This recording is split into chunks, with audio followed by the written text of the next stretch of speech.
अच्छा दोस्तों, सभी को नमस्कार। मैं आज एक स्पेशल वीडियो लेकर आया हूँ। मुझसे बहुत बार बच्चे मैसेज करके, कॉल करके, ऑफलाइन क्लासेस में मुझसे एक क्वेश्चन बार बार पूछते हैं, सर कि हम मैथ कैसे सीखें।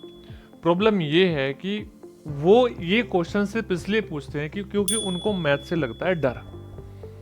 तो मैं आज आपको ये 5 चीज़ें बताने वाला हूँ, जिनको अगर आपने फोकस करके अपने दिमाग में बैठा लिया और अप्लाई कर दिया अपनी लाइफ में, तो आप मैथमेटिक्स को सीख सकते हो। अच्छा, मैथमेटिक्स को सीख सकते हो। मैथमेटिक्स सीखना एक जर्नी है। मैथमेटिक्स सीखना एक जर्नी है, और जिसकी शुरुआत आपको होगी कि आप जब मैथमेटिक्स को सीख रहे हैं, तो मैथमेटिक्स सीखना एक जर्नी है, और जिसकी शुरुआत होगी, सबसे पहला स्टेप होगा आपका कि आपको मैथ से डरना बंद करना पड़ेगा। क्योंकि आप मैथ से डरते हो तभी तो क्वेश्चन पूछते हो कि हम मैथ्स को कैसे सीखे, जल्दी कैसे कर पाएंगे या नहीं कर पाएंगे। तो पहली चीज है, आपका पहला स्टेप अपने दिमाग में ये बैठा लो कि मैथमेटिक्स बहुत आसान सब्जेक्ट है, और इस आसान सब्जेक्ट को हम इजीली सीख सकते हैं। और शुरुआत इसकी सबसे पहला होगी, पहला अपने दिमाग में बैठा लिया, डर खत्म हुआ तो बेटा एक जर्नी की शुरुआत हुई। और उस जर्नी की शुरुआत में हम बोल सकते हैं, हजारों मील का सफर की शुरुआत एक छोटे से कदम से होती है। तो पहला आपको स्टेप उठाना है कि हमें शुरुआत करनी है मैथमेटिक्स पढ़ने की। और इस मैथमेटिक्स पढ़ने की शुरुआत को ऐसा नहीं है कि हमें छोड़ देना है, एक दिन पढ़ना है एक दिन नहीं पढ़ना है। तो ऐसा नहीं करना, आज से ही शुरुआत करें, कल का इंतजार ना करें, और आज से मैथमेटिक्स को पढ़ना स्टार्ट करें। उसके लिए तीसरा स्टेप आपका होना चाहिए कि आपको उसके लिए डिसिप्लिन बनानी पड़ेगी। डिसिप्लिन मतलब ये है कि आपको रेगुलर क्लासेस ज्वाइन करनी पड़ेगी, कभी भी आपको गैप नहीं करना है।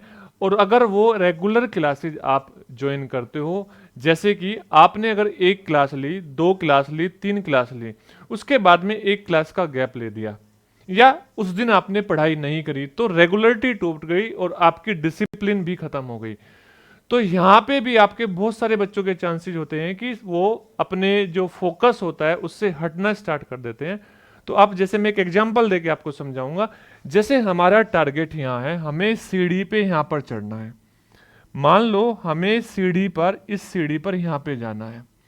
तो क्या बेटा यहाँ से सीढ़ी पर जाने की शुरुआत first step, second step, third step और फोर्थ स्टेप ऐसे होगी, यानी कि डे बाय डे ये एक शुरुआत होगी स्टेप बाय स्टेप।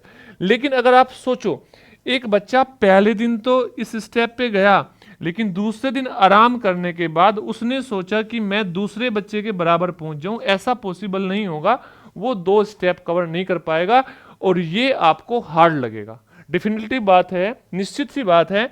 अगर आप यहां से यहां जाओ तो आसान है, और आप यहां से यहां जाओ तो ये टफ है। इसीलिए मैथ में आपको क्या लगना स्टार्ट हो जाता है, टफ लगना स्टार्ट हो जाता है। तो आपको क्या करना है, रेगुलर रहना है, चीजों पर फोकस करना है। नेक्स्ट चीज देखते हैं बेटा। नेक्स्ट चीज है आपकी कैलकुलेशन, जो बहुत बड़ा रोल प्ले कर रही है, सबसे बड़ा रोल प्ले कर रही है कैलकुलेशन। देखो, आपको क्या करना है, कुछ बच्चे ऐसे होंगे जिनके आपके 7 का टेबल, 8 का टेबल है। देखो, अगर आप अपने आप से अभी पूछो तो मैं आपसे बोलूंगा कहां तक के टेबल याद है, तो मे भी आप बोलोगे 10, 15। कोई एक या दो बच्चा होगा जो बोलेगा सर 30 तक के याद है। अब मैं उस 30 तक के वाले को भी बात बोलना चाहता हूं, क्या आप 27 गुणा 5 डायरेक्ट बता सकते हैं? तो आपको कैलकुलेशन इस तरीके से करनी है कि एग्जाम में जब क्वेश्चन आएगा वहां पे ऐसा आएगा कि 27 गुणा 5।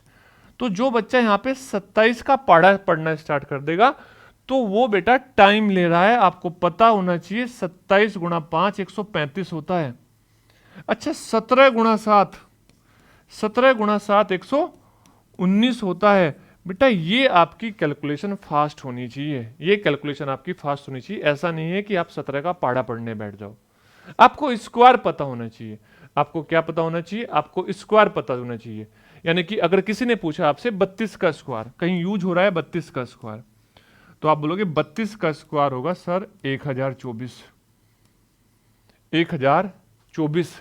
तो बेटा ऐसे आपको स्क्वायर याद होने चाहिए, आपको क्यूब याद होने चाहिए, वहां पे निकालने की जरूरत नहीं पड़नी चाहिए। तो कैलकुलेशन सबसे बड़ा रोल प्ले करेगी आपकी स्पीड को बरकरार करने में। जो आपका लास्ट स्टेप होगा, वो लास्ट स्टेप होगा आपका, आपकी ड्रीम को फोकस करना। आपके ड्रीम को फोकस करना। जब भी आपका मन थोड़ा सा भी भटके तो आपका ड्रीम जो है ना वो याद करना। जो आपके माँ बाप आपके पीछे मेहनत कर रहे हैं उसको याद रखना। अपना भी ड्रीम भूल जाओ, माँ बाप का ड्रीम याद रखना। तो अगर ये सारी बातें आप फोकस करोगे तो मैथ्स छोड़ो, किसी भी सब्जेक्ट को पढ़ सकते हो, किसी भी एग्जाम को क्रैक कर सकते हो, आप सब कुछ कर सकते हो। ऐसा ही करके कुछ बच्चों ने बहुत कम समय में रिजल्ट दिया है। यहां तक कि मेरी उम्मीद से भी परे बच्चे निकल गए। जो बोलते थे कि ये बच्चा कुछ नहीं कर सकता, उसने भी सक्सेस हासिल की है। तो आप क्यों नहीं कर सकते ऐसा? तो इन पांचों बातों को अगर आप फोकस करके चलेंगे तो मैं बोलता हूं मैथ्स छोड़ो, दुनिया में हर सब्जेक्ट को पढ़ सकते हो, हर सब्जेक्ट को सीख सकते हो, सब कुछ कर सकते हो। तो बेटा ठीक है, आपके फ्यूचर के लिए बेस्ट ऑफ लक। ध्यान रखना इन सारी बातों का। मिलेंगे नेक्स्ट टाइम।